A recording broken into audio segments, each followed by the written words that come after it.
Welcome to the Deep Dive. Today we're plunging into, well, a stack of sources that lay out the incredibly deep, vibrant, and often conflict-ridden history of a world unlike any other. Yes, we have before us a real treasure trove. It's a comprehensive timeline detailing the lore of the world of One Piece. And this isn't just pulling from the manga or the anime. It draws from the core narrative, yes, but also official data books, the ongoing Vivre Card visual dictionaries, and even the creator Eiichiro Oda's direct insights from those Q&A sections, the SBS. Think of this as your ultimate guide, really. A shortcut, maybe, to understanding the massive backstory that underpins everything happening in the current story. We're going from the absolute farthest reaches of the past, events hinting at prehistory stretching back millions of years, Yeah, it's pretty wild. all the way up to the most recent moments you might be following right now. Our mission in this deep dive is to navigate this incredibly dense history for you. We want to highlight the key moments, the enduring mysteries, and maybe most importantly, the crucial connections that make this world so compelling. Why do the conflicts and discoveries feel so significant? Often the answer is buried hundreds, even thousands of years in the past. Right.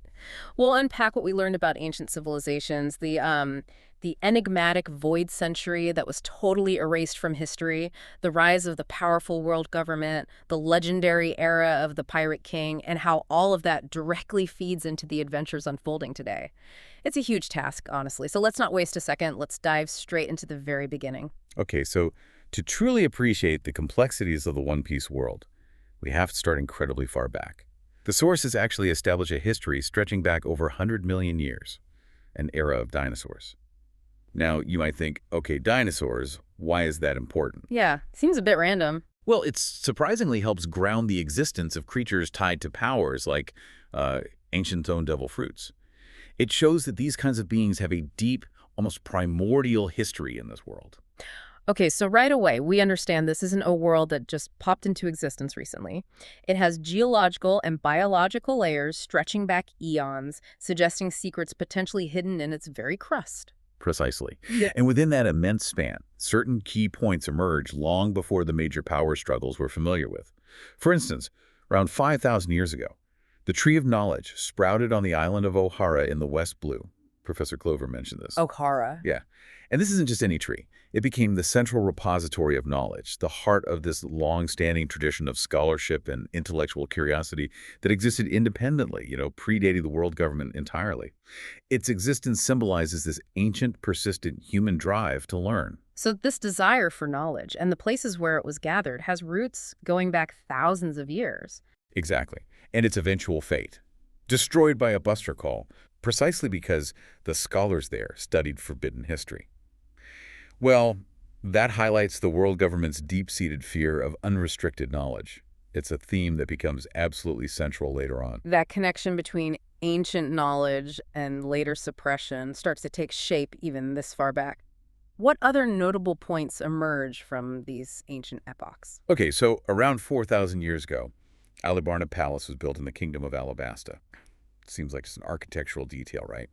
But it points to Alabasta being one of the oldest continuous kingdoms we know of. Okay. And this ancient lineage, combined with the Nefertari family's unique decision not to leave Alabasta and join the Celestial Dragons and marry Joyce later. That was a big deal. Huge. And their historical role as guardians of a poneglyph containing information about an ancient weapon. All these factors position the Nefertari family in Alabasta as these crucial, independent keepers of historical truth. They stand in stark contrast to the world government's later attempts at, controlling the narrative. Okay, so ancient centers of knowledge, ancient kingdoms holding significant historical weight. What about how time itself was tracked? The sources mention an old calendar. Yes, right. Around 1,500 years ago marks Year Zero of the Tenreki, sometimes called the Sky Calendar. Nico Robin mentioned this system early on. Now, interestingly, a specific date shared using this calendar turned out to be fabricated within the story itself. A data book noted that. Oh, really? Yeah, but the mention of Tenreki is still significant. It indicates that the world wasn't always under one unified chronological system.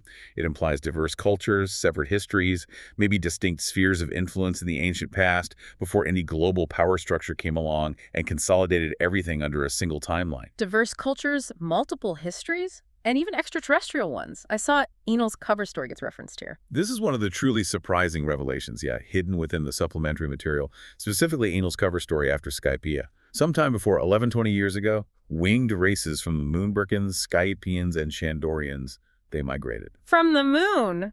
Yeah. Seriously? Seriously. The cover story showed their moon cities, advanced technology like automata. Apparently, resource depletion forced them to colonize the Blue Sea planet, as they called it. This confirms non-terrestrial origins for some races we see, and hints at a level of advanced ancient technology predating even the Void Century. It raises fascinating questions like, who was here first? How did these moon people integrate? Advanced moon technology landing on the planet centuries before the Void Century. That adds a whole new layer of mystery and scale. What about the societal structures forming closer to that crucial 100-year gap? So before 900 years ago, we definitely see the rise of established kingdoms like Dressrosa under the Donkuro dynasty. But this period also saw widespread societal issues, notably an era of slaves. Races like the Tontata were heavily persecuted and exploited during this time. The belly was also established as a currency. It paints a picture of a complex pre-Void Century world with established power structures, economic systems, and frankly, significant social injustices already in place. This provides a crucial and perhaps darker context for understanding the potentially revolutionary nature of the civilization that would rise during the Void Century. Okay, now we arrive at the 100-year gap that is absolutely central to everything, the Void Century. What do the sources tell us about this period that was so thoroughly erased from history? Right, this period, roughly 900 to 800 years ago, was a time of immense upheaval. The sources confirm that during these 100 years, a highly prosperous and technologically advanced civilization, known only to us as the Great Kingdom, flourished. Its true name is considered so dangerous by the world government that uttering it is a capital offense. Just the name. Just the name. Professor Clover of O'Hara believed that simply knowing this name was the key to unlocking the entire history of that century.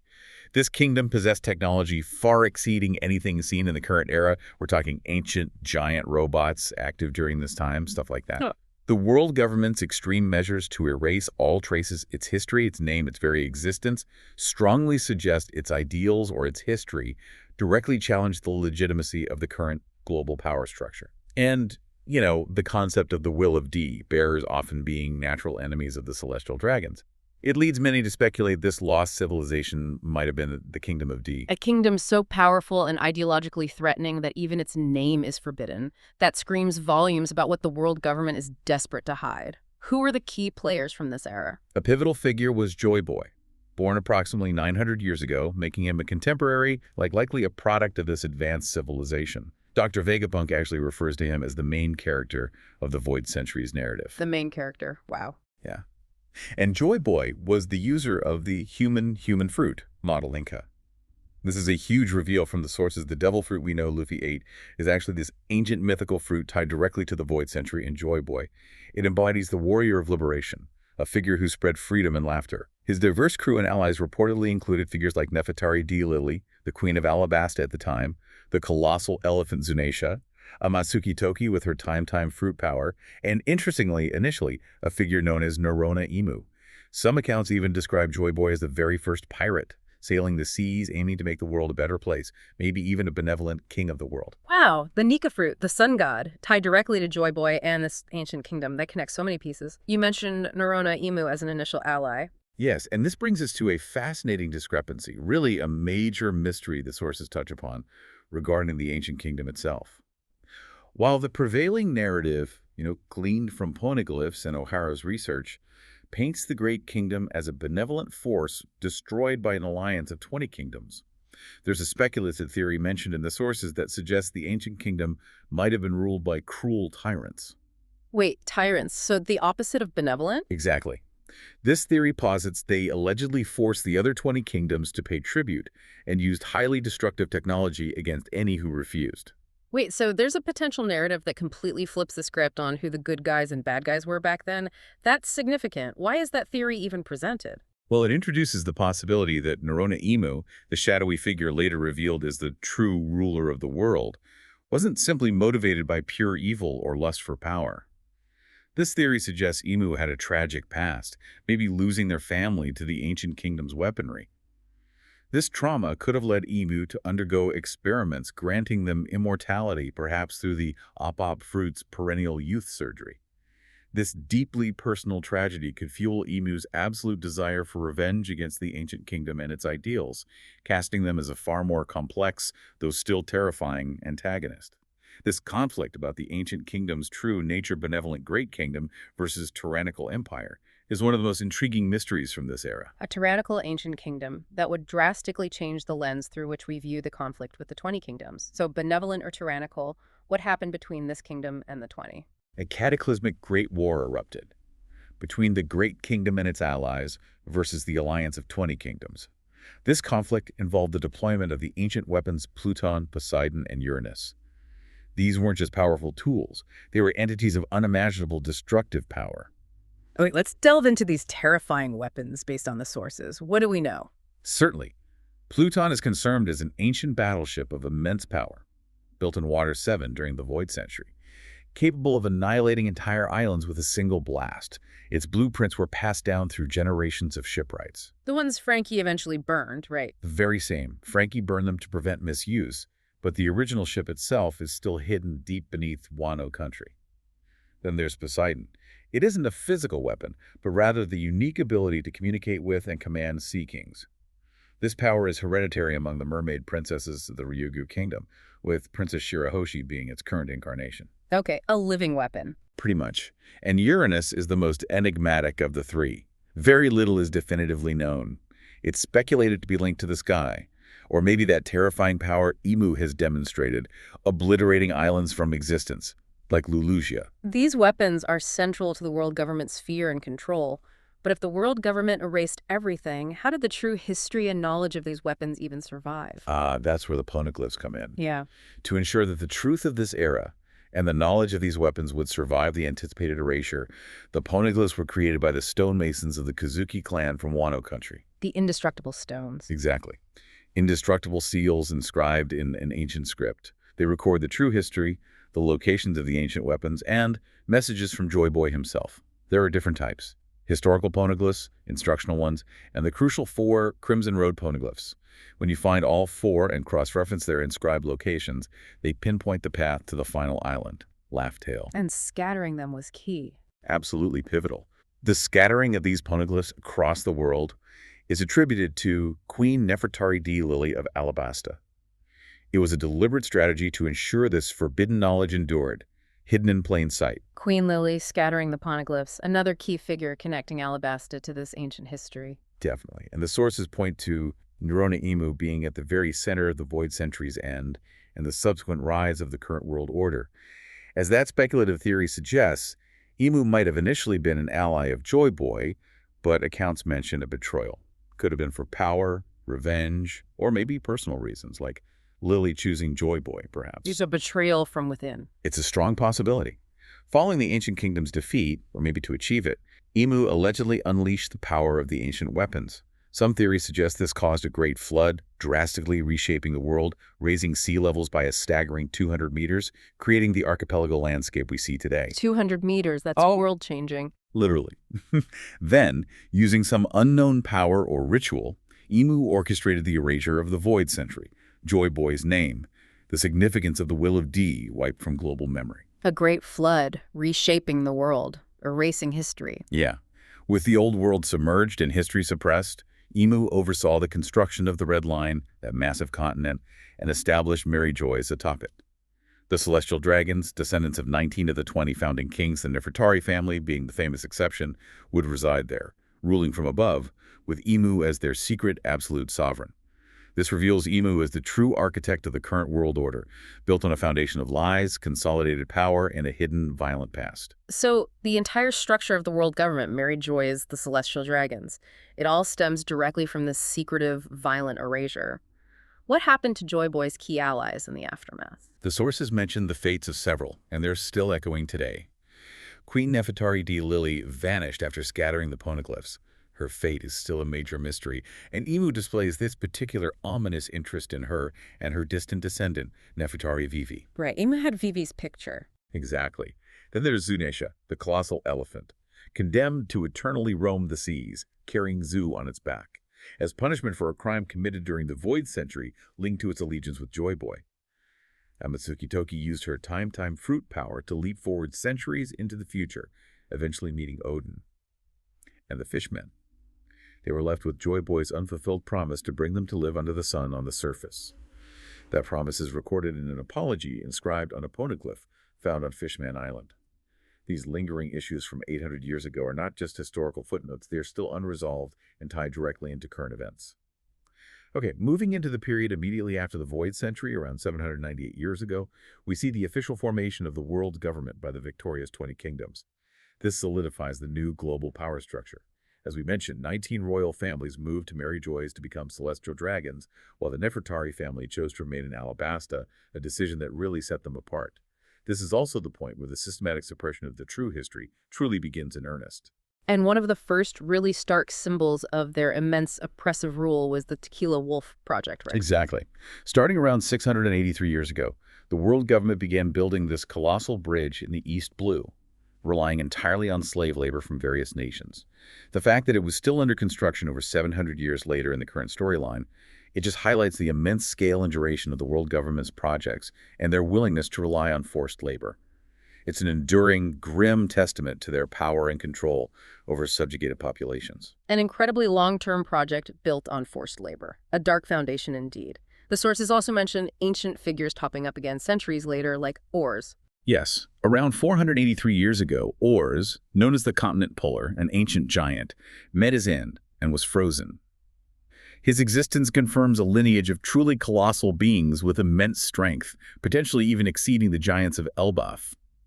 His title alone suggests feats of unimaginable power, and his frozen state, well, that foreshadows his macabre reanimation much later in the story during Thriller Bark, directly linking a figure of ancient legend to more contemporary events. So the ancient world wasn't completely gone. Echoes remained, both physically and maybe through power lineages. Centuries later, we get the Mont Blanc Nolan story. That involves an explorer and a tragic tale of misunderstood truth, doesn't it? It does. Around 384 years ago, the explorer Mont Blanc Nolan visited the island of Jaya in the Grand Line and discovered the magnificent golden city of Shandora.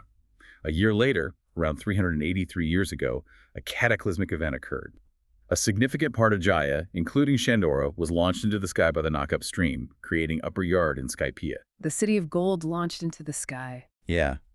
This geographically isolated Shandora, sparking a centuries-long war between the native Shandians, who wanted their land back, and the Sky people inhabiting Skypiea. Crucially, this event also hid a poneglyph high in the sky, keeping it safe from those who would suppress its information. Hiding history in the sky, basically? Essentially. Nolan returned home but was tragically executed around 377 years ago, branded a liar for his true tales of the Golden City. His fate is just this poignant example of how historical truths can be deliberately distorted or dismissed, especially when they seem unbelievable or inconvenient to those in power. It's a powerful recurring theme. A truth teller killed for revealing what was real simply because it was unbelievable. That resonates deeply, linking back to Ohara.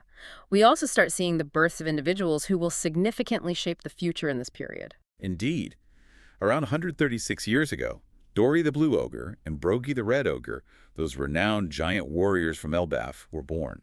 Their famous 100-year duel on the prehistoric island of Little Garden began around 78 years ago, sparked by a simple argument over hunting spoils. Their incredibly long, ongoing battle showcases the extraordinary longevity, immense pride, honor, and warrior culture of Elbaf's giants, introducing a key race and location well before the main story. A 100-year fight over dinner. Amazing. And closer to the Roger era, we have figures like Dr. Kurita, Brooke, and Whitebeard born. Yes, Dr. Kriha was born around 117 years ago, establishing her remarkable age and long life.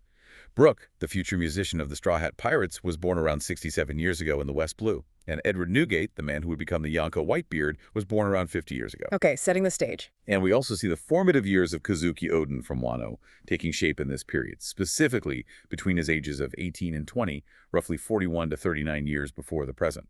The sources detail his untamed youth, his defiance of Wano's isolationist borders, his many attempts to escape. At age 18, the Mountain God incident happened. Odin single-handedly took down a colossal boar, accepting the blame to protect a young Kinnaman. This act of selflessness, despite his wild reputation, led to his disownment but earned him fierce loyalty. That act of selflessness, despite a wild reputation, is absolutely key to his character, isn't it? Absolutely. Following his disownment, Odin went to Kuri, this lawless, dangerous region in Wano. There, he defeated the notorious criminal Ashur Doji and unified the land through sheer strength and charisma. By age 20, his father reinstated him as daimyo of Kuri, which became prosperous under his rule. It was here that the core members of what would become the Nine Red Scabbards gathered around him, drawn by his vision and character. Tragically, it is also during this period that Odin began financially assisting a young and seemingly unassuming Kurazumi Orochi, an act of misguided kindness that would have devastating future consequences for Wano. Odin's story is such a potent mix of heroism, charisma, a deep desire for the outside world, and this fatal flaw of trust or generosity that would ultimately lead to his country's downfall, all taking shape in the decades immediately leading up to the Pirate King's era. Okay, this is the period where things really accelerate towards the present. The sources mark this era starting around 38 years before the present. Yes, and Goldie Roger was already a prominent pirate figure on the seas by then. Around 39 years ago, Roger and his crew successfully navigated the Grand Line to its conventional end, reaching Lodestar Island. But here, they learned it wasn't the true final island. They discovered the existence of poneglyphs and realized they needed the 4 road poneglyphs to locate the actual final island, Laugh-Tale. So his quest shifted from pure exploration to a historical treasure hunt, linking the present directly to the mysteries of the Void Century. And this period also saw the birth of many key figures who would define the next era, the current one. Precisely. The sources list the births of several individuals who would become incredibly significant around this time. Bartholomew Kuma, born approximately 47 years before present. Jinbe and Crocodile around 46 BP. Dracula Mihawk around 43 BP. Don Quixote del Flamingo and Arlong around 41 BP. And Marshall D. Teach, Blackbeard, around 40 BP. Just reading those names, that's a generation that changed everything. Absolutely. We also have the long service of the giants Oimo and Karsi, starting around 52 years before present as gate guards on Eni's lobby, tricked into servitude through lies, just another small detail highlighting the world government's use of long-term deception. And speaking of long-term deceptions and hidden truths, one of the most significant and shrouded events of this entire history, according to the sources, is the God Valley incident 38 years ago. This sounds incredibly important, but also very mysterious. What happened there? The God Valley incident occurred on God Valley, an island in the West Blue that, at the time, wasn't affiliated with the world government. The Celestial Dragons were present, holding one of their barbaric native hunting competitions, using the island's inhabitants and their own slaves for sport. The sources confirm young Bartholomew Kuma was among these slaves. Hunting people for sport. Sickening. It is. And then the infamous Rox Pirates, led by Rox D. Gazbak, a figure whose goal was nothing less than to become king of the world, attacked the Celestial Dragons on God Valley. Their motives were likely complex, possibly aiming to reclaim treasure, or maybe to strike a major blow against the world nobles. And the list of Rox Pirates members is just astonishing. It is absolutely staggering. The sources list some of the most powerful pirates who would later become legends themselves.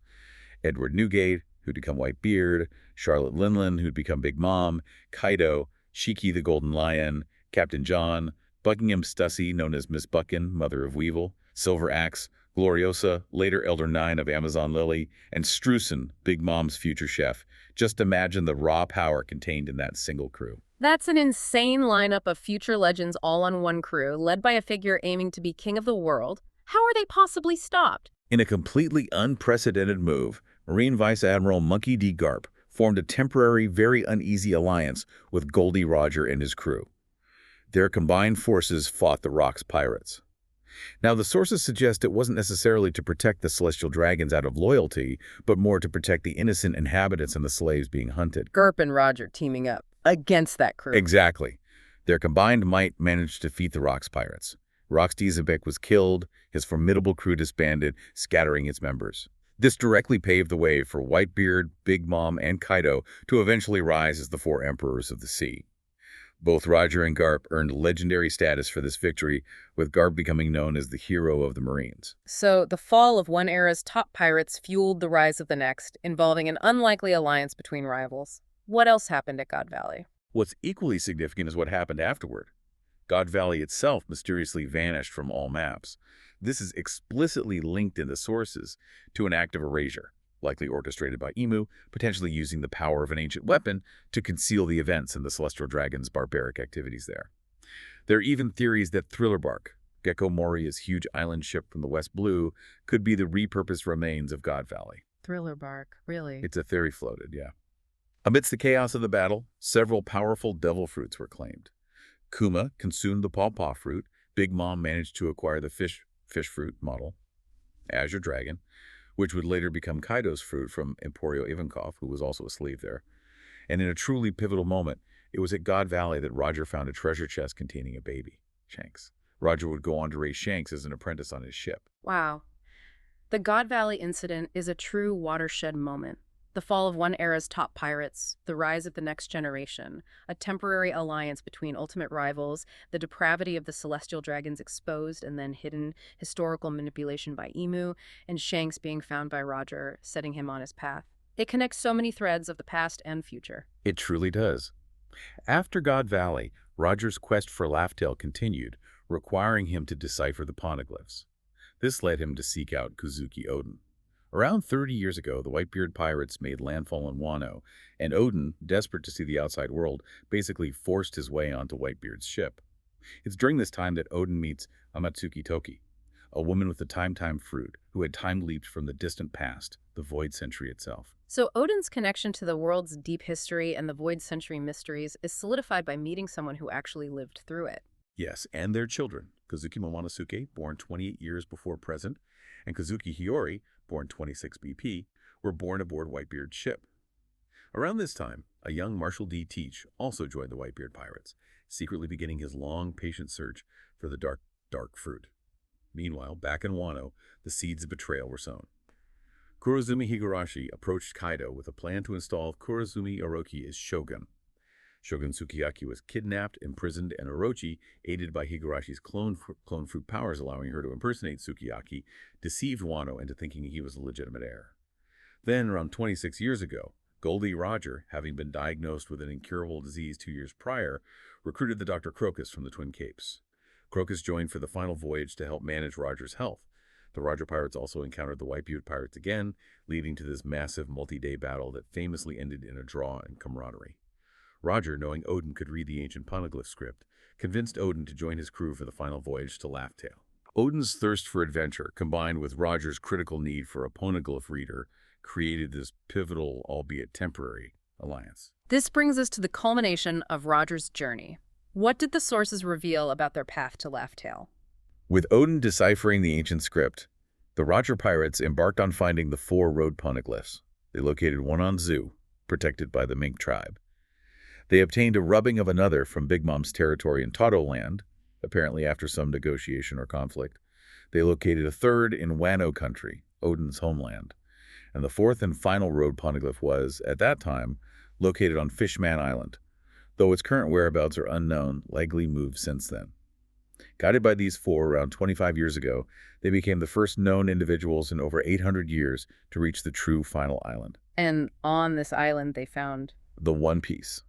The sources confirm that on Laugh-Tale they found the entirety of the true history of the Void Century, the meaning of the Will of D, the nature of the ancient weapons, and the full story of Joy Boy. It said they were so overwhelmed by the joyous, perhaps even absurd nature of the treasure in the story. Maybe. That Roger famously laughed, tears streaming down his face, and named the island Laugh-Tale. Having achieved his dream and uncovered the world's greatest secrets, Roger disbanded his crew around 25 years ago. He was then hailed by the world as the Pirate King. Kozuki Oden returned to Wano, carrying the immense weight of the world's true history and a reinforced desire to open his isolated country's borders. The sources note that the knowledge on Laugh-Tale was deemed too early for the world to act upon, awaiting a future inheritor of Joy Boy's will. So Roger found everything, but understood the world wasn't ready. What happened next to intentionally ignite the new era we're in? Around 24 years ago, in a deliberate act that would change the world forever, Goldie Roger willingly turned himself into the Marines. He was publicly executed in Logetown, his birthplace, with his final iconic words, "My treasure, if you want it, you can have it. I left everything I gathered together in one place. Now you just have to find it." He didn't just die, he sparked the great pirate era, sending countless individuals out to sea in pursuit of the One Piece and the mysteries he hinted at. That act immediately had massive repercussions, I imagine. Oh, instantly. Following Roger's execution, his former apprentices, Shanks and Buggy, went their separate ways to form their own crews, setting them on paths that would eventually lead to Yonko and Shichibukai status, respectively. Tom, the fishman shipwright who built Roger's ship, the Oro Jackson, was arrested and later sentenced for this crime. And Shiki the Golden Lion, enraged by Roger's death, launched a devastating solo attack on Marineford, highlighting the sheer power of Roger's contemporaries and the instability his death created. Garp and Sengoku barely stopped him. Shiki's solo attack and subsequent escape from Impel Down around 22 years ago just underscore that instability and the power of these figures. Exactly. Approximately 22 years ago, in an unprecedented feat, Shiki became the first known person to escape the impenetrable underwater prison, Impel Down, by amputating his own legs. This audacious act further shook the world government's authority and set him on a path to plot his revenge for 2 decades. Also around 22 years ago, on January 1st, Porcus D. Ace was born on Batarilla Island in the South Blue. His mother, Porcus D. Rouge, made an incredible sacrifice, carrying him for an astonishing 20 months to hide his lineage from the world government who were hunting any potential child of Roger. Rouge tragically died shortly after giving birth, and Garp took Ace in, eventually entrusting him to the mountain bandit Curly Don. Sabo, who would later become Ace and Luffy's sworn brother, was also born this year. So the world government's fear wasn't just of Roger's treasure, but of his bloodline continuing. And this era also saw the world government commit one of its most infamous atrocities. Yes. Also around 22 years ago, the world government committed the Buster Call on the island of Ohara. The sources confirmed the scholars were targeted for their forbidden research into the poneglyphs and the Void Century. Nicoolvia, Robin's mother, had actually left Ohara years earlier to continue this dangerous research abroad. The Buster Call resulted in the complete annihilation of Ohara and almost everyone on it. The sole survivor was 8-year-old Nico Robin, who was immediately branded a demon child and given a massive bounty, marking her for life due to her ability to read poneglyphs. That's her tragic origin story, directly tied to the world government's fear of history and their brutality. But the sources indicate the knowledge survived O'Hara's destruction. Crucially, yes. Before O'Hara's complete destruction, the Giants of Elbaf, led by the then Vice Admiral Jaguar D. Saul, who defected from the Marines and befriended Robin, managed to salvage the island's invaluable library of books, preserving that knowledge for the future. The O'Hara incident stands as a stark, brutal demonstration of the world government's power and its willingness to commit mass murder to control information and suppress the past. It sets Robin on her lifelong quest for the true history. Finally, this period culminates around 20 years ago with the tragic fall of Kazuki Oden. After returning to Wano, Oden found his country under the tyrannical rule of Kurozumi Orochi, who had allied with the powerful pirate Kaido. For 5 years, Oden endured public humiliation, dancing naked in the streets of the flower capital, based on a false promise from Orochi that they would leave Wano after this period if he complied. The naked dancing. A terrible, humiliating sacrifice he made, believing it was for his people. It was. When Orochi inevitably betrayed him, Oden and the 9 Red Scabbards finally rebelled. However, they were thwarted by internal betrayal. Kanjuro is later revealed as the spy in Kaido's overwhelming power. Oden fought valiantly, even managing to inflict the only known permanent scar on Kaido, but was ultimately defeated and sentenced to be boiled alive along with his retainers. This led to the legendary hour. During this hour, Oden held all 9 of his retainers above the boiling oil on a wooden plank, enduring the unbearable pain himself. He'd struck a deal with Kaido. If they survived for the full hour, they would be spared.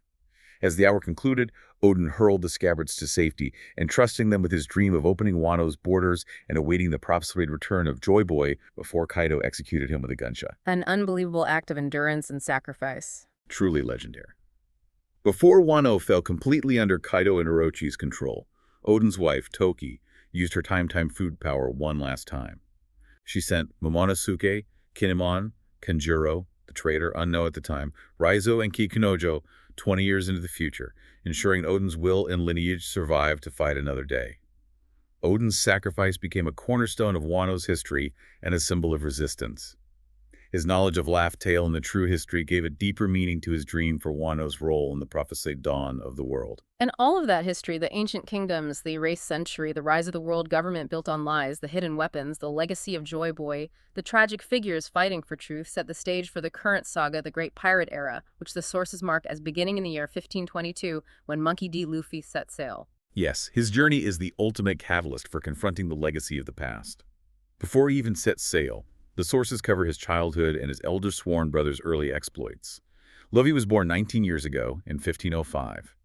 Ace set out from Dawn Island around 5 years before the current storyline, around age 17. According to Ace's novels, which fill in some gaps, he was shipwrecked, met masked Deuce, and ate the flame fruit. They formed the Spade Pirates, rapidly gained fame, and Ace even refused a Shichibukai offer, during which he apparently awakened his armament, Haki. He eventually challenged, and after defeat, joined Whitebeard, becoming his second division commander. Ace's story shows how quickly a powerful new pirate could rise and make waves, directly setting up conflicts with the world government. And Luffy's own defining moments as a child are covered, too. Absolutely. Around 12 years ago, when Luffy was age 7, he befriended red-haired Shanks and his crew, who were based in Fuchsia Village. It was during this time that Luffy accidentally ate the gum-gum fruit, which we now know as the Nika fruit. When mountain bandits attacked, Shanks famously sacrificed his left arm to save Luffy from a Sea King. Before departing, Shanks entrusted his treasured straw hat to Luffy, making him promise to return it when he becomes a great pirate. This encounter solidified Luffy's dream and connection to the new era. Following Shanks' departure, Vice Admiral Garp entrusted Luffy to the care of the mountain bandit Curly the Dan. Here, Luffy met Porcus D. Ace and Sabo, a runaway noble. The three boys became sworn brothers, sharing sake cups and a dream of freedom. Tragically, Sabo is later seemingly killed by a celestial dragon while attempting to set sail, an event that deeply impacts Ace and Luffy and fuels Sabo's eventual path. Those childhood bonds are so crucial. Incredibly, Luffy finally set sail in 1522, kicking off the East Blue Saga. This is where he gathered his initial core crew. Roronoa Zoro, the first to join, met in Shellstown. Nami met in Orangetown. Usopp met in Syrup Village, receiving the Going Merry. And Sanji met at the Barati restaurant. They faced figures like Buggy, Roger's former apprentice, and Arlong, a fishman whose history ties into the discrimination faced by his race for centuries, even referencing Jinbe's attempts at integration back then. This arc laid the foundation for the crew and introduced core concepts like devil fruits and the dangers of the Grand Line. In Logetown, Roger's start and endpoint concluded that first phase with significant reveals. Yes, Logetown is packed with destiny. Luffy was nearly executed there on the same platform as Roger, but was saved by a mysterious lightning strike, possibly dragons doing, it's speculated. They met Marine Captain Smoker, a powerful Logia user, and his subordinate Tashigi, setting up a long rivalry.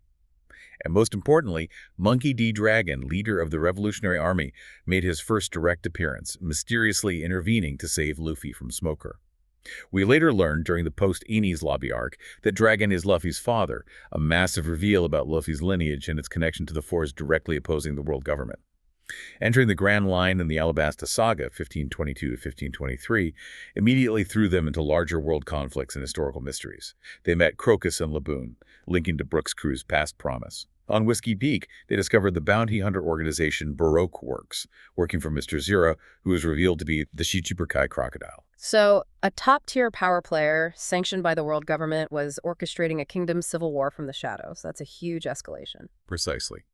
The journey through Little Garden introduced the ancient giants Dory and Brogy and their 100-year duel.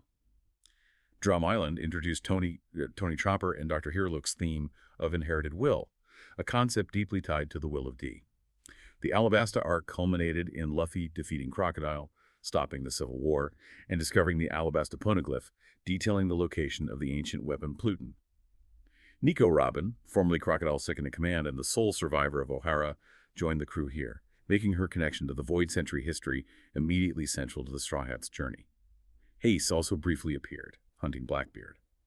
The Sky Island Saga, 1523, took them up via the Knock-Up Stream, directly connecting them to Mont Blanc Nolan's history and the Shandorian War on Upper Yard. They found Shandora, the city of gold from Nolan's tales, and faced the tyrannical god Enel, a powerful Logia user with a form of Haki called Mantra. The Skypiea poneglyph contained a message from Roger himself and information about the ancient weapon Poseidon. And Enel's subsequent journey, detailed in his cover story, adds crucial ancient history about the moon races you mentioned earlier, right? It wasn't just a one-off weird adventure. It's exactly. Enel's Great Space Operations cover story depicted automata, ruins of a moon civilization called Burka, and murals detailing the history of the three winged races migrating to the Blue Sea due to resource depletion. This validates their ancient origins and adds another layer of ancient technological history to the world, showing that even information outside the main story can reveal profound lore. The Water 7 Saga, 1523 to 1524, was a major turning point, escalating the conflict with the world government significantly. After a brief, chilling encounter with Marine Admiral Aokiji, revealing his overwhelming power and past connection to Ohara and Robin, warning her about the world government scrutiny, the crew reached Water 7, the city of shipwrights. The Going Merry was deemed irreparable, leading to intense conflict within the crew and Usopp temporarily leaving. Robin disappeared after being framed for an assassination attempt, and CP9, the world government's secret intelligence unit specializing in assassination and the Rokushiki martial arts, revealed themselves to be embedded within the city's leadership. They were tied to the shipwrights and the Pluton blueprints, weren't they? That whole plot. Exactly. Frankie, a local ship dismantler and gang leader, was revealed to be a disciple of Tom, the fishman shipwright who built Roger's ship. Tom had passed the blueprints for the ancient weapon Pluton to his other disciple, Iceberg, the mayor, who then gave them to Frankie for safekeeping. The world government, through CP9, wanted those blueprints and Robin because she could read poneglyphs, directly linking this arc to the ancient weapons and Void Century mysteries. The Enies Lobby arc saw the Straw Hats launch a full-scale assault on the world government's judicial island. This was a direct declaration of war. Luffy famously ordered Sada King Usopp in disguise to shoot down the world government flag. An iconic moment. Absolutely. Declaring war on the entire world to rescue Robin. They battled CP9, with Luffy debuting his power-boosting techniques, Gear 2nd and Gear 3rd. Robin's full tragic backstory, detailing the horror of the O'Hara Buster call and the world government's reason for hunting her ability to potentially revive the ancient weapons, was revealed, showing the personal impact of the Void Century erasure on a crew member. They successfully rescued Robin and escaped with the miraculous final help of the sentient Going Merry before giving it a Viking funeral. Frankie, who burned the Pluton blueprints and built their new ship, the Thousand Sunny, joined the crew. Usopp apologized and rejoined. It's worth noting here, supplementary sources, specifically the CP9's independent report cover story, compiled in One Piece Green and elaborated in SBS Volume 109, detail how the defeated CP9 members, after being scapegoated by their superiors band, have actually foiled a major underworld conspiracy and were later promoted to the even more elite intelligence agency, CPAIGI-0 or CP0. That's a fascinating detail from the supplemental sources, showing that even their defeated enemies have complex, ongoing stories tied to the world government structure, not just disappearing. Precisely. It adds layers. The post-Enies lobby period brought more major reveals. Vice Admiral Garp arrived and dropped the bombshell that Monkey D. Dragon, the revolutionary leader, is Luffy's father, placing Luffy's lineage in direct opposition to the world government's authority. Shanks and Whitebeard met, highlighting the power of the Yonko and hinting at future conflicts. And tragically, Ace was captured by Blackbeard after a climactic battle on Banero Island, directly setting up the next major conflict. The Tequila Wolf Bridge project was shown again, as the location where Nico Robin was enslaved before being freed by the Revolutionary Army, again linking that ancient oppressive project to recent events and resistance. The thriller Bark Saga, 1524 in the Florian Triangle, introduced the Shichibukai Gecko Moria, his shadow-based devil fruit, his zombie army notably including the reanimated ancient giant ores we mentioned earlier, showing that ancient figures can literally reappear centuries later, and Brook's tragic backstory with the Rumbar pirates and their promise to Laboon, connecting the crew to a long-standing promise made decades ago. Moria was defeated, but then another Shichibukai, Bartholomew Kuma, appeared under world government orders. Kuma's power seemed immense and mysterious, and we later learned it was tied to Vegapunk and the Pacifista Project, but his motives were unclear then. Exactly. Kuma, using his pawpaw fruit power, separated the Straw Hats across the globe, sending them to various islands seemingly suited for their training. At the time, this seemed like a devastating defeat, but it was later revealed to have a deeper purpose linked to Kuma's true affiliation with the Revolutionary Army and a deal he made with Dr. Vegapunk. This strategic scattering was actually preparation for the crew. Zoro's immense endurance was tested when he took on all of Luffy's accumulated pain from the battle. Brook, his shadow restored, officially joined the crew here, fulfilling the promise to Laboon years later. All of this built to the Summit War Saga, 1524, culminating in the Marineford War, a truly world-altering conflict. Before that, the Subati Archipelago arc introduced the abhorrent celestial dragons and their continuation of the slave trade. Luffy punching one had immediate and massive consequences, forcing a direct confrontation with Admiral Kizaru and the Pacifistas. We also met the 11 Supernovas, the next generation of powerful pirates rising, and encountered Silver's Rayleigh, Roger's former first mate, hinting at his knowledge of the true history. Kuma completed his task of scattering the crew here. Luffy was sent to Amazon Lily, meeting Bo Hancock, the pirate empress, who, despite being a Shichibukai, fell for Luffy and helped him infiltrate Impel Down after learning Ace was scheduled for public execution at Marineford. Impel Down sounds like a horrifying place based on the source. It's just layers of hell, essentially. It is the world government's purportedly impenetrable underwater prison, detailed with its brutal levels and formidable warden, Magellan, whose poison powers are terrifying. Luffy allied with past enemies like Buggy and Crocodile, and new allies like Bon Kure, Mr. Two, Jinbei, who renounced his Shichibukai title out of loyalty to Whitebeard, and Emporio Ivakov, a revolutionary army commander, in a desperate bid to rescue Ace. Simultaneously, Blackbeard also infiltrated Impel Down, recruiting powerful level 6 prisoners like Shiryu of the Rain, further bolstering his growing crew with dangerous individuals. The Marineford arc, the Paramount War, was the climax of this era.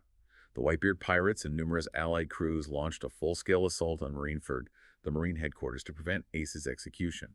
They clashed with the full might of the Marine fleet Admiral Sengoku, the 3 admirals Akainu, Kizaru, Aokiji, and the remaining Shichibukai. Luffy and the Impel Down escapees arrived mid-battle, significantly impacting the chaos. The war showcased the raw power of a Yonko like Whitebeard, the strategic might of the Marines, and the devastating abilities of the admirals. Sengoku publicly revealed Ace's parentage, that he was Goldie Roger's son, confirming the world government's fear of Roger's bloodline. Luffy's conqueror's Haki fully manifested, showing his innate potential. Despite fierce fighting and massive casualties, Ace was tragically killed by Admiral Kahinu while protecting Luffy. A brutal moment, just gut-wrenching. Absolutely. A grieving and enraged Whitebeard unleashed his full power, nearly destroying Marineford, before being killed by the Blackbeard pirates, who ambushed him. In a shocking turn, Blackbeard then stole Whitebeard's Quake fruit using unknown means, becoming the first person known to wield 2 devil fruits. As the war descended into further chaos, Shanks and the Red Hair Pirates arrived, using their sheer authority to bring the conflict to an abrupt halt. Whitebeard's dying words, echoing Roger's call to adventure, "The One Piece is real," reaffirmed the treasure's existence and further fueled the Great Pirate Era. A devastating turning point with major deaths, massive power shifts, and the stakes dramatically raised for everyone. Absolutely. The post-war period saw the immediate aftermath. Luffy grappled with immense grief, ultimately deciding with Jimmy's help that he needed to get stronger to protect his friends. Silver's Rayleigh found Luffy and proposed a 2-year training period for the Straw Hat Pirates to prepare for the treacherous New World. Luffy sent a coded message to his scattered crew via a public appearance at the heavily damaged Marineford, signaling their reunion in 2 years. The world reacted. Doflamingo, under shadowy orders, attempted to assassinate Gecko Moria. The Supernovas made their moves in the New World. Akainu and Aokiji battled for the Fleet Admiral position on Punk Hazard for 10 days, a fight that permanently changed the island's climate. Akainu won, promoting a harsher absolute justice, while Aokiji left the Marines entirely, creating new uncertain power dynamics. The Tequila Wolf Bridge was mentioned again, highlighting Robin's brief enslavement there before being freed by the revolutionaries, connecting that ancient oppressive project to recent events and resistance. The 2-year time skip, 1524 to 1526, saw the crew train individually across the globe, significantly boosting their powers and skills as detailed in the sources. For example, Luffy trained intensely with Rayleigh on Rusakaina, mastering all 3 forms of Haki. Supplemental sources like The One Piece, Heroine's novel, considered canonical for some events, provide glimpses into their activities, such as Nico Robin assisting Sabo and Koala in deciphering ancient texts with the Revolutionary Army, linking her unique skills directly to the anti-government movement during this period. Reunited and significantly stronger, the Straw Hats enter the New World in the Fishman Island Saga, 1526, sailing under the Red Line to Fishman Island, located 10,000 meters beneath the sea. They faced Hody Jones and the new Fishman pirates, whose anti-human agenda was born from centuries of historical discrimination faced by fishmen, directly linking the conflict to the historical issues of the world and Joy Boy's ancient promise. Princess Shirahoshi was revealed as the current incarnation of the ancient weapon Poseidon, the ability to communicate with and command sea kings. They discovered Joy Boy's apology poneglyph in the sea forest, revealing his unfulfilled promise to the fishman from 800 years ago. A prophecy by Madame Charlie that Luffy will one day destroy Fishman Island was also revealed. Luffy defeated Hody Jones and boldly challenged Big Mom's claim over the island, setting up their next major confrontation and positioning himself as a potential fulfillment or disruptor of ancient promises and prophecies. The Dressrosa Saga, 1526 to 1527, saw the Straw Hats ally with Trafalgar Law, a supernova, and now Shichibukai, with the stated goal of taking down the Yonko Kaido. This alliance led them to Dressrosa, a kingdom ruled by the Shichibukai Donkyori Doflamingo. Luffy entered a tournament in the Korta Coliseum for Ace's Flame Fruit, where his sworn brother Sabo reappeared, alive and revealed to be the chief of staff of the Revolutionary Army. Sabo won the tournament and inherited Ace's Devil Fruit, literally carrying on his brother's legacy. So Sabu wasn't dead after all, and he picked up Ace's legacy in such a direct, powerful way. That's a huge emotional and narrative beat tied right back to their childhood tragedy. Yes, a very powerful return. The sources delve into Doflamingo's dark past as a former celestial dragon, showing that even those from the highest authority can fall and become significant threats. His extensive underworld influence as Joker, the supplier of artificial devil fruits called Smiles, produced by the scientist Caesar Clown on Punk Hazard, is central to the plot. The Tontara tribe, dwarves who had been enslaved by Doflamingo for years, and whose history also links back to the Void Century, are central to the arc's conflict. The Alliance liberated Dressrosa, with Luffy defeating Doflamingo, debuting his powerful Gear 4th form. In the aftermath, the Straw Hat Grand Fleet spontaneously formed as 7 pirate crews pledged their loyalty to Luffy, establishing a massive network of allies. Marine Admiral Fujitora and his unique sense of justice were introduced here. The sources also confirmed Law had obtained a rubbing of Kaido's road poneglyph during the Punk Hazard arc, advancing the quest for Laugh-Tale. The whole Cake Island saga, 1527, involved a mission to retrieve Sanji from an arranged marriage to Charlotte Pudding, one of Big Mom's daughters. Before that, on Zu, the giant elephant island carrying the Mink tribe, they learned the deep history of the Kozuki clan's alliance with the Minks and Zunisha itself, and their shared role in creating and protecting the poneglyphs. The significance of the 4-road poneglyphs was fully explained here, and one was found on Zu, carried by Zunisha for centuries. The eye itself being a living piece of ancient history. Exactly. The retrieval team infiltrated Big Mom's territory, Toto Land. Big Mom's backstory, her connection to Elbaf, acquiring the soul fruit, her dream of a nation where all races live together, though achieved through force, and her volatile nature were revealed. Sanji's estranged family, the Vinsmoke family, leaders of the Germa 66 scientific kingdom, were central. They specialized in advanced science, including manipulating the lineage factor to create genetically enhanced soldiers. Brook successfully infiltrated Big Mom's treasury and stole a rubbing of her road poneglyph. Luffy fought Big Mom's strongest commander, Katakuri, awakening advanced observation, Haki, allowing him to see slightly into the future. Jinbe officially renounced his ties to Big Mom and rejoined Luffy's crew. They escaped Tuttle Land with crucial help, though Pedro, a mink warrior, sacrificed himself in the process. Concurrent with the later parts of Whole Cake Island was the Lovely or Reverie arc, 1527, at Mary Joyce, where world leaders gathered. This arc provided crucial insights into the current global political landscape and the absolute highest levels of power. Revolutionary Army commanders infiltrated Mary Joyce, clashing with Marine Admirals Fujitora and Ryokugyu in a mission to rescue Bartholomew Kuma from his enslavement by the Celestial Dragons. King Nefertari Cobra of Alabasta, representing the lineage that refused to become Celestial Dragons, questioned the Gorosei, the 5 elders, about the poneglyphs, the Void Century, and the first Nefertari Queen, Lily, showing that the link between Alabasta and the Void Century is still a pressing issue. Cobra asking those dangerous questions right to the top. Extremely dangerous. Crucially, the Gorosei were shown secretly meeting with Imu, the shadowy figure revealed as the true sovereign of the world government, residing on the empty throne. Imu ordered an erasure of a specific individual or entity and held photos of Luffy, Blackbeard, Shirahoshi, and Vivi. The Shichibukai system was officially abolished by the world leaders during the Reverie, drastically changing the power balance on the seas. A mysterious, giant frozen straw hat was seen preserved within Mary Joyce, hinting at a hidden history tied to this symbol.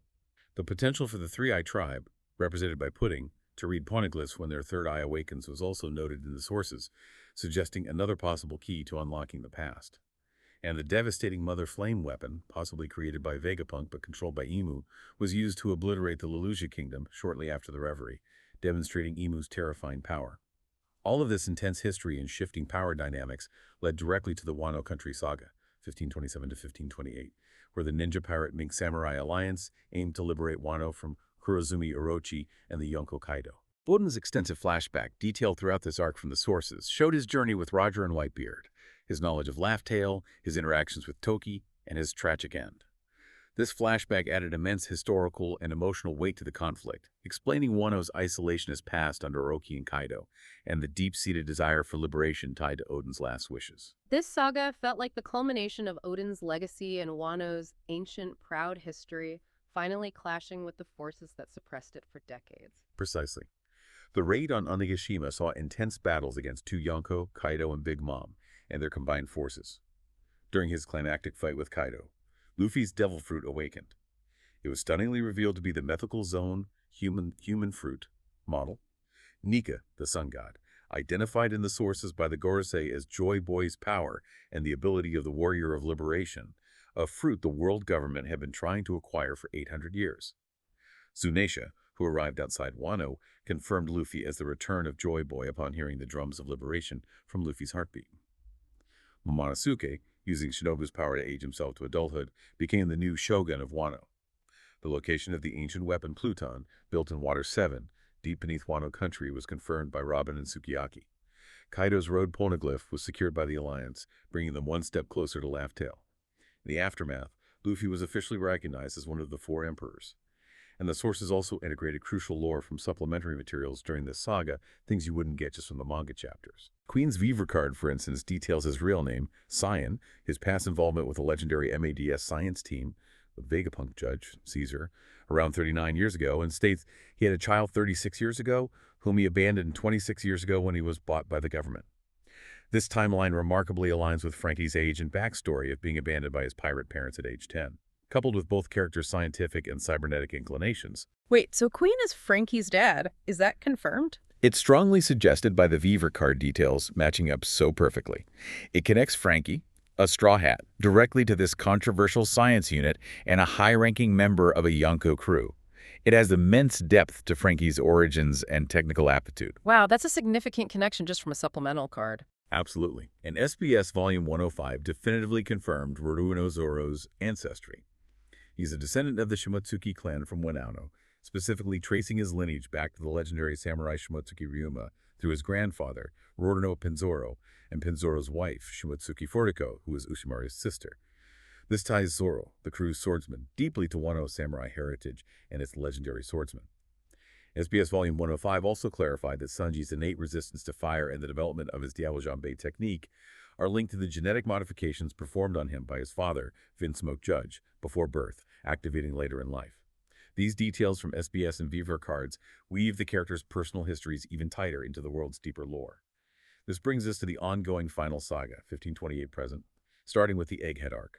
The Straw Hats, along with Jewelry Bonnie, another supernova, arrived at Egghead, the futuristic island laboratory of the enigmatic Dr. Vegapunk. They encountered Vegapunk's 6 satellite bodies, the Punks. This arc then revealed Bartholomew Kuma's full, incredibly tragic backstory. His heritage as a member of the Buccaneer race, a race possessing giant-like strength and implied links to ancient history, hunted by the world government. His relationship with Bonnie, his daughter, his enslavement by celestial dragons at God Valley, his time with the Revolutionary Army alongside Dragon and Ivankov, and his complex agreement to become a Shichibukai and a pacifist test subject through a deal with Vegapunk, an agreement made out of deep loyalty and love for Bonnie, hoping to cure her illness. Kuma's story provides immense context for his past actions. Kuma's story is just incredibly moving. It explains so much about his seemingly random acts, like scattering the crew. And Vegapunk himself, the world's leading scientist, is now a key figure directly revealing secrets about the past. Yes, Vegapunk becomes a conduit for critical information. The world government, fearing Vegapunk's research into the Void Century and the true nature of devil fruits, dispatched a massive fleet to Egghead, including CP0, Admiral Kizaru, and one of the 5 elders, St. J. Garcia Saturn, to eliminate Vegapunk and the Straw Hats. Vegapunk, anticipating his demise, initiated a global broadcast to reveal the truths he has uncovered about the Void Century's existence, the origin of devil fruits being born from human desires and imagination, the world sinking due to past events, specifically the sea levels rising by 200 meters because of Emu's actions in the Void Century, and the historical existence of Joy Boy. Intense battles raged on Egghead. Luffy, in his Gear 5 form, fought Saint Saturn and Kizaru, showcasing the Nika Fruit's power against a direct agent of the world government's highest authority. The ancient giant robot on Egghead, which was active during the Void Century and linked to Nika and Joy Boy, reactivated, seemingly powered by Luffy's drums of liberation. further connecting the past to the present. The Straw Hats managed to escape Egghead with Bonnie and some of Vegapunk's punks, while Vegapunk's message continued broadcasting to a stunned world, unleashing suppressed truth on a global scale. The sources also showed the demonic, regenerative powers of the Goryusei, as demonstrated by Saturn, and confirmed the planet's name is Blue Star or Blue Planet. Emu's Mother Flame weapon was shown again, used against Egghead's defenses. The sources continue to integrate ongoing SBS revelations here too. SBS Volume 106 detailed Sendamaru's backstory, abandoned as a child due to his immense strength, becoming a king in the mountain before being found and recruited by Vegapunk as his bodyguard. SBS Volume 107 confirmed Bonnie's fruit name, the Toshi no Mi, age fruit. SBS Volume 108 gave details on the Cross Guild ship, confirmed Morgans isn't a mink but an albatross's own fruit user, and listed hobbies for members of SWORD, the secret marine unit. Volume 109 elaborated on CP9's path to CP0. Volume 110 clarified Yamato's fruit isn't awakened despite the cloud scarf, based on Oda's child drawings. Volume 111 discussed Luffy's defining selfishness regarding his dream. And the latest location hinted at by the sources after Egghead is Elbaf, the legendary kingdom of giants, where they reunited with Dory and Brogy. Elbaf is anticipated to be a crucial location for uncovering more ancient history, potentially related to the Void Century, the sun god Nika, whom the giants of Elbaf revere. The Ohara scholars, as Jaguar D. Saul, brought their salvaged books there, and possibly the location of the fourth and final road poneglyph. The presence of Shanks and the Red Hair Pirates, who are also heading towards Elbaf, hints at major events and historical revelations to come as the final saga unfolds. Wow, that's a colossal amount of history and connection woven into the main story. It's just staggering to see how much of the present story is rooted in events from hundreds or even thousands of years ago. The mysteries of the Void Century, the legacy of Joy Boy, the actions of Emu, the power of the ancient weapons and the poneglyphs, they're absolutely not just backstory. They are the driving force behind the current conflicts and the ultimate goal of finding the One Piece. Exactly. The world government's foundation is literally built upon the outcome of that great war 800 years ago, and the subsequent deliberate erasure of history. Figures like Robin, the Kazuki clan, the Nefertari family, Kuma, and even Luffy himself carrying the Nika fruit power. They are living connections to that suppressed past, their very existence challenging the established order. The events at God Valley, the Ohara incident, Odin's sacrifice, Ace's parentage, Kuma's tragic deal, these are not just historical anecdotes. They've informed character motivations, global power dynamics, and raised the very stakes of this final saga. And the detail from the supplementary sources confirming lineages like Zoro's, explaining abilities like Sanji's fire, filling in backstories for CP9 or Queen, suggesting that Frankie connection, it just shows how much thought has gone into making this world feel consistent and deeply layered. It makes you appreciate how every journey, every discovery, every character's personal history is part of a much larger ancient narrative arc. Absolutely. It's a world where the past isn't dead. It's not even past. It's actively shaping the future constantly. Which leads us to our final thought for you to consider based on everything we've just unpacked. Given how deeply the history of the Void Century, particularly the actions of Emu and the alleged use of the ancient weapons to reshape the world, causing that great flood, raising sea levels 200 meters, orchestrated the current world order, what does the revelation of the true nature of Luffy's devil fruit as the Nika fruit, the literal return of Joy Boy's power in this era, and the confirmed locations of ancient weapons like Pluton beneath Wano and Poseidon embodied in Shirahoshi today? What does all that mean for the inevitable confrontation with the very powers, Emu and the world government, who orchestrated that erasure? What kind of dawn can truly break when the roots of the current world order are built on such a dark, hidden, and violently suppressed past?